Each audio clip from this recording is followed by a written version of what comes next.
তৃণমূল পঞ্চায়েতের মাধ্যমে চুরি করে খায়, যেহেতু এখানে চুরি করার সুযোগ পাচ্ছে না 11টা জিপি বিজেপির, তাই মুখে হুমকি হচ্ছে আর পুলিশকে দিয়ে ফোন করানো হচ্ছে যে পঞ্চায়েতে যাবে না, প্রকাশ্যে যেন দেখতে না পাই। মিথ্যা মামলা, 307-এর মামলা, জামিন অযোগ্য ধারায় মামলা, এগুলো করা হচ্ছে। আর তৃণমূলের লোকেরা ধরুন কোনো পঞ্চায়েত বা কোনো নেতৃত্বের ছেলে মেয়ে স্কুলে যাচ্ছে, তাকে বলছে তোর মাকে তোর বাবাকে দেখে নেব, তুলে নিয়ে আসবো। এই হুমকিটা ব্যাপকভাবে চলছে। এমনকি কিছু কিছু সমর্থকের বাড়িতে দুপুরবেলা রান্নার পরে ওদের 8 জন 10 জন 15 জন গিয়ে খাবার তুলে নিয়ে চলে যাচ্ছে। এটা বর্বর, অমানবিক এবং অত্যন্ত নিম্ন রুচির একটা রাজনৈতিক সন্ত্রাস এখানে ওরা করতে চাইছে। আমাকে সুশান্ত ভাই যখন জানিয়েছিল যে আপনাকে 7টা জিপিতে এইভাবে লোকের কথা শুনতে হবে, লোককে একটু আশ্বস্ত করতে হবে আমাদের বিজেপি, আমি আজকে এখানে এসেছি। আমি আরো 2-3টে জায়গায় যাব। এখানে 2টো গ্রাম পঞ্চায়েতের প্রধান, মেম্বার, বিজেপির কার্যকর্তা কয়েকশো এখানে আমার সাথে আছে।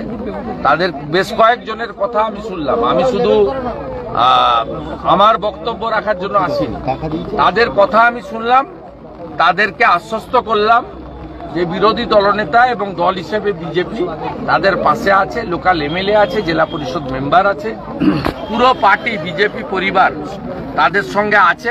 মিথ্যা মামলা হলে জামিন করাবো, আর আক্রমণ হলে পাশে থাকবো। প্রতিবাদ, প্রতিরোধ ইত্যাদি হবে। একদিকে আন্দোলন, একদিকে আইনি লড়াই, দুটোই আমরা চালাবো। আমাকে সমস্ত পঞ্চায়েত আশ্বস্ত করেছে যে আমরা আত্মসমর্পণ করে, মাথা নিচু করে তৃণমূলের কাছে কাজ করব। গণনা কেন্দ্রে দলের নেতাদের দায়ী করা হচ্ছে,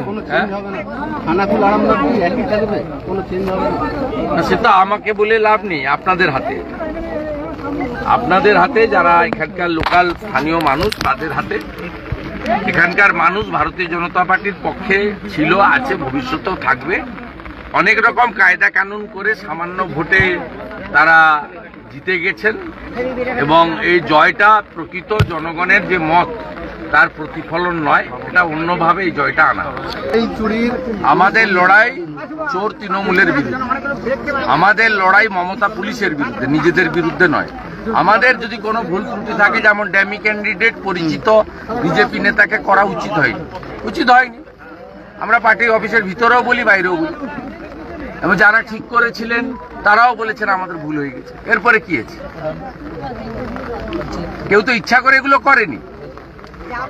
আমি তো আবারও বলছি, রঘু খুব পরিচিত বিজেপি কর্মী, তাকে ড্যামি ক্যান্ডিডেট হিসেবে দাঁড় করানো ঠিক হয়নি।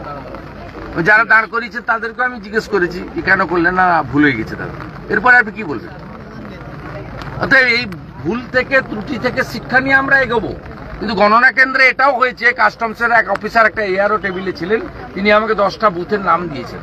এখানে বিজেপি 441 পেয়েছে, 41 লেখা হয়েছে। বিজেপি 473 পেয়েছে, শুধু 73 লেখা হয়েছে। তৃণমূলের ভোটটা বিজেপির দেখানো হয়েছে, বিজেপির ভোটটা তৃণমূলের দেখানো হয়েছে।